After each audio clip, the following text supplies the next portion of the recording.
You know how there's always the meme that's like, inside of you there are two wolves. The two wolves inside of me do not get along.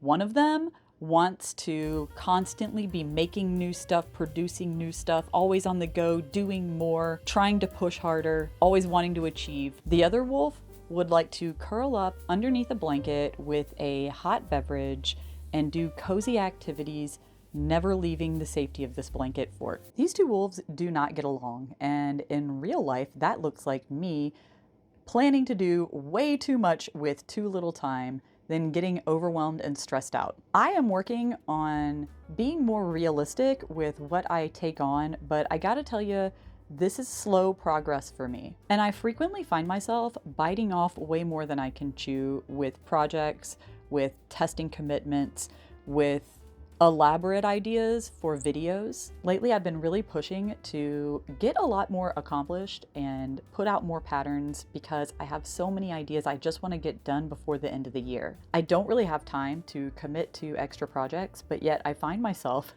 continuing to volunteer for pattern tests that I don't really have the time to do. This wouldn't be so much of a problem if all of my friends would stop releasing awesome patterns. I can't help myself. Some of these patterns are just way too cute. I just finished up a test for Mom Stitchetti for her Edgar the Raven pattern, which released today, the day I'm filming this. And I am still working on a test for Eldstitch Horrors for her Netherworld couple pattern. I couldn't say no when I saw this pattern come up on my Instagram feed. I had to volunteer to test this.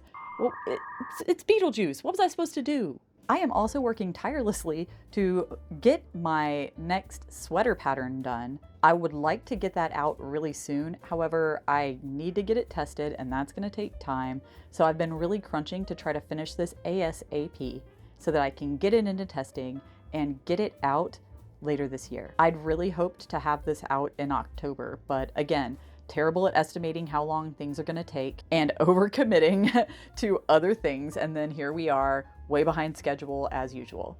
Sometimes you just need a cozy activity, and even though you're busy, you need to just take a break and do something that will help replenish all of your spirit, bring back your mana points, rejuvenate your mind, body, and soul. And for me, that's definitely cozy activities. I am gonna give in to that cozy loving wolf in my brain, and we are going to do a fun, cozy activity. We're gonna hit pause on all the other things we need to do and take a break for our mental health. Feel free to get your cozy craft of choice out and craft along with me. Today, what I am going to do is a needle felting kit from Dollar Tree. I picked up 4 different needle felting kits from Dollar Tree a couple months ago. I'd never seen them there before. I have not seen them there since. So I am glad I was able to score these while they were available. I have already done 2 of the needle felting kits. They are all food themed. And here are the 2 that I have previously completed. We have an apple and an avocado. They turned out really cute. The apple was the first one that I did, and then I did the avocado. I kind of made the pit too big on the avocado, so it's pretty large, but I mean, it's still cute. It would be a bad avocado to get at the store if you opened it up and saw the pit was this big. These were my first times at actually needle felting like a freestanding sculpture or piece. I had used needle felting to like felt ends together on my crochet work or to felt things to crochet pieces, but I had not actually just made a little needle felted piece. It's super fun and relaxing. You just get to stab stuff a bunch of times. So let's go stab some stuff a bunch of times. We can work out all our frustrations and aggressions by stabbing something repeatedly. Let's stab something thousands and thousands of times. I also have one more, and I'm gonna show it to you, but I almost feel like I need to blur this.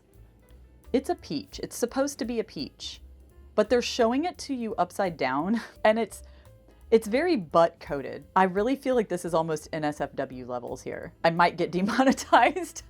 I'm considering taking all of the leftover wool and this kit and making something completely different out of the supplies, because I don't know if I can make this peach, y'all. Questionable peach aside, we are gonna make the strawberry. Now that we've established the premise of what we're doing today, let's go get started. We're at the crafting table. I have the kit right here. We're gonna open up the box and look at the contents and materials. We have Instructions. All of our remaining supplies are located inside of the bag. So let's open up the plastic and then we'll see what we've got. Here we have a foam piece with our felting needles stuck inside one end of it. It also has the little ring that you can put in to make this into a key ring when you've finished your piece. This little foam piece is the base that we will be using for our needle felting. So we'll put everything on top of this foam piece and then needle felt on top of it. And then it just looks like we've got our felting wool. We have red and green, yellow, pink, and a little bit of white as well. Let's take a look at our instructions and see what it's telling us to do. It has some brief instructions about how to needle felt and the goal of what you're doing in kind of poorly translated English. Luckily, I have had experience doing this now a couple times, so I kind of understand the process and don't need it to fully be explained. But for your sake, briefly, we're going to take parts of like balls of wool and we're going to stab it repeatedly with the needle, and then the barbs inside the needle will cause the individual fibers of the wool to like knot on one another and become like a firm piece, and it links all the fibers together so that it takes a bunch of just random colored wool pieces and turns it into like a solid three-dimensional object. I had a really good time doing this the last couple times I did. I didn't record it, I just like made them. It was fun. So there's instructions on how to do the specific process for whichever model you're making on the back side of this piece.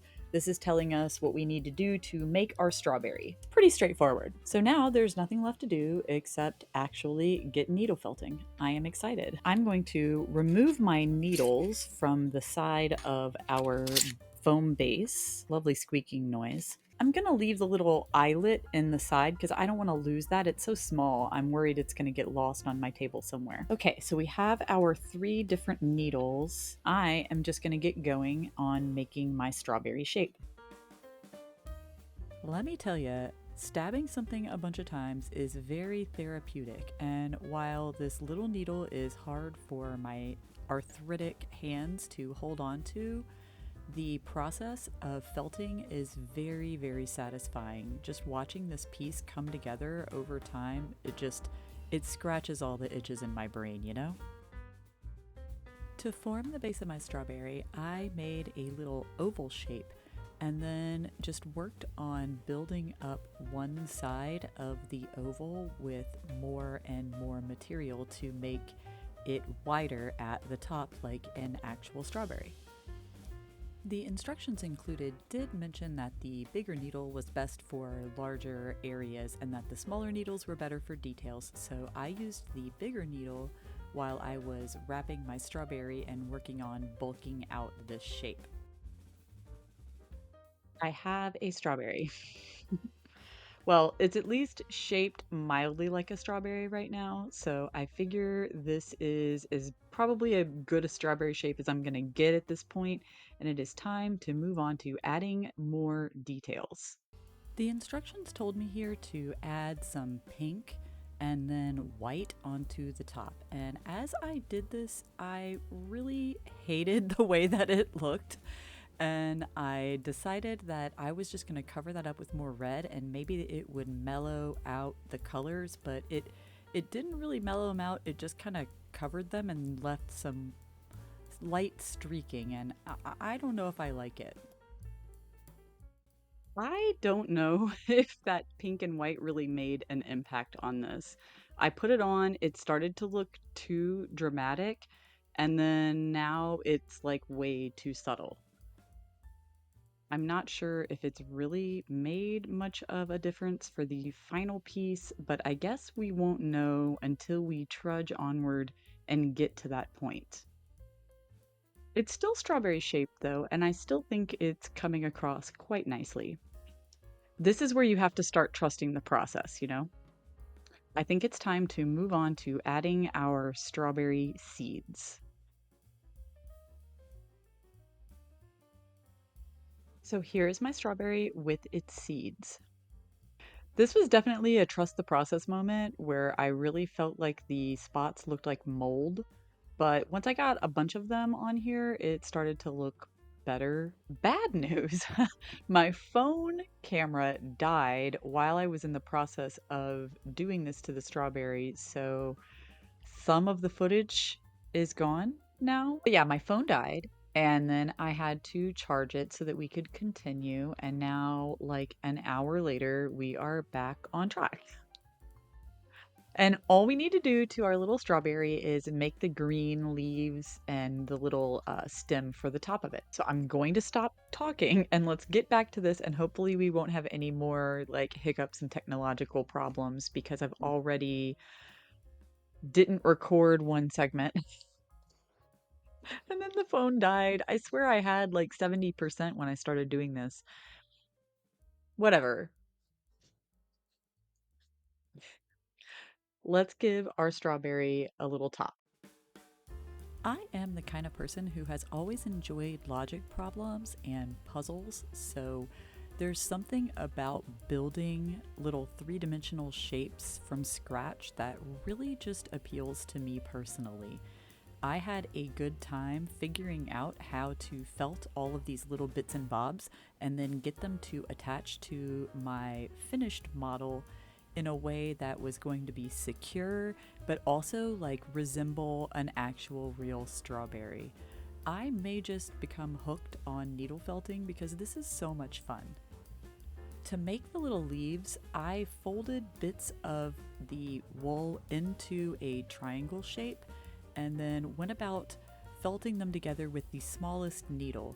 It's kind of tricky because the shapes are so small and it's such a small amount of fiber that it's really hard to felt it together, but then if you don't do it enough, the leaves are going to like rip and tear apart. I was able to develop my own techniques to get the tips of the leaves to be the right shape and attach onto the base of the strawberry appropriately.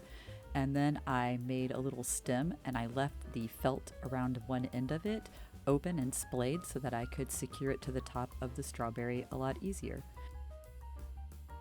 I went back over it doing some fine details and then attached the little key ring to it, and it was basically done. Overall, I would say that these needle felting kits from Dollar Tree are so worth it. I paid $1.25, and look at this cute little guy that I have right here. This little straw baby friend gets to hang out with me forever now, and it was well worth the $1.25. Plus, I have quite a bit of wool left over, and you get to keep the needles. Altogether, I paid $5 for the 4 kits that I have, and with all of the wool that I have left over from the 3 that I've done already, I could totally just make an entire additional keychain out of that. I feel like that's a darn good value. Plus, you get to keep the needles and use them as long as you don't break them forever, right? Do they go dull eventually? I don't know. I'm new to this hobby. I will have to look into that and learn more about needle felting. Overall, I would have to say that these Dollar Tree needle felting kits are freaking awesome. If you see these little needle felting kits at your Dollar Tree, I would recommend getting them. I will check online and see if they are still available to order online, and I will put that on the screen for you as well. I don't know if I'm gonna make the peach. It just looks so much like a butt. Look at this little happy family. They're so cute. I am very pleased with these. Highly recommend. I had so much fun making that strawberry. I hope you had fun watching me make that strawberry. If you did, consider giving the video a like and subscribing because I upload videos like this as well as tutorials every other Wednesday, and I love to make new crochet friends. Speaking of crochet friends, follow me on social media. I am Graceface Creates on all platforms. Now I am getting hungry, so I'm gonna go make myself some dinner and then hopefully finish working on my pattern test tonight. I hope no one's angry at me for holding my microphones that are clearly lav mics, but I'm having technical difficulties. It came in a 2-set and I can't get them individually to record in stereo. One records the left channel and one records the right channel, and I don't know how to fix it yet. So I'm working on it. And hopefully by the next time you see me, I won't be like holding this like a lot of people just get triggered by on Instagram and TikTok. I'm tried to like hold it down where you can't see it so that people won't get triggered. You try to order something new, you try to upgrade, and look what happens. I was trying to make it better so I could have hands-free mic, and what am I doing? I'm holding it. I'm holding the frippin' hands-free mic. Thanks again for watching, and happy crocheting.